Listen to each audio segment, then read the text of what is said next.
Hola, buenos días, bienvenidos a su clase de física. Recordemos que la clase pasada empezamos a ver el tema de vectores físicos.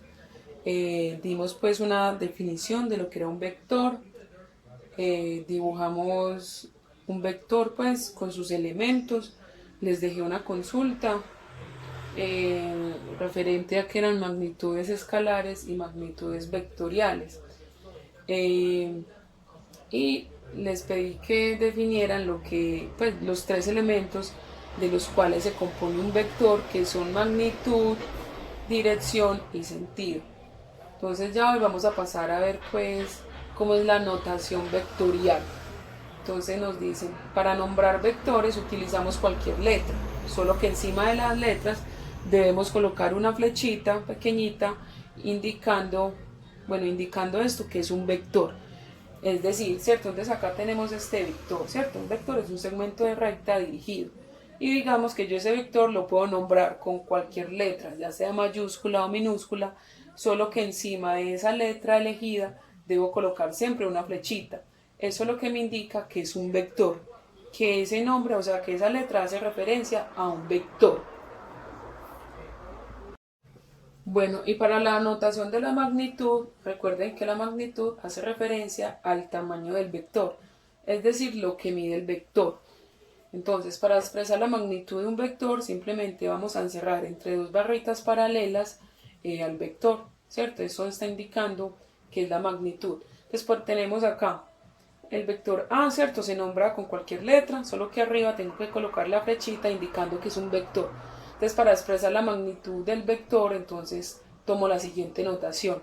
Encierro entre dos barritas paralelas al vector, ¿sí? Sin dejar pues de lado la flechita que debe ir arriba.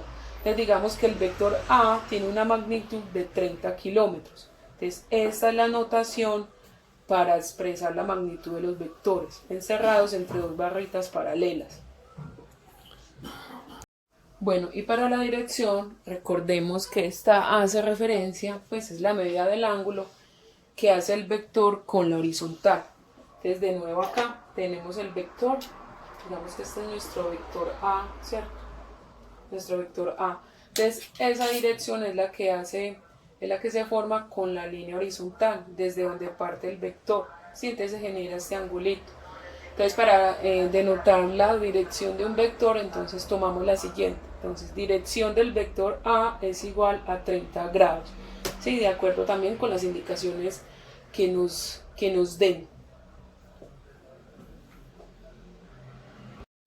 Bueno, pasemos ahora entonces a lo que es la representación gráfica de vectores por componentes.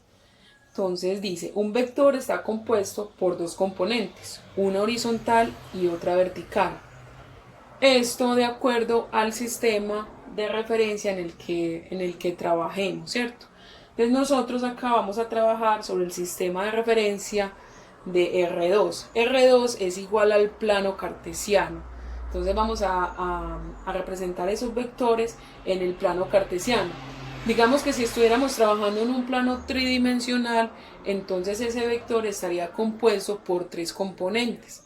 Pero nosotros entonces vamos a trabajar como en el sistema de referencia en el plano cartesiano. Entonces los vectores que vamos a representar van a estar en ese sistema.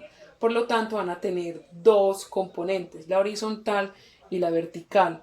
Esa componente horizontal y vertical hace referencia a los ejes, o sea que sería una componente en el eje X y la otra componente en el eje Y.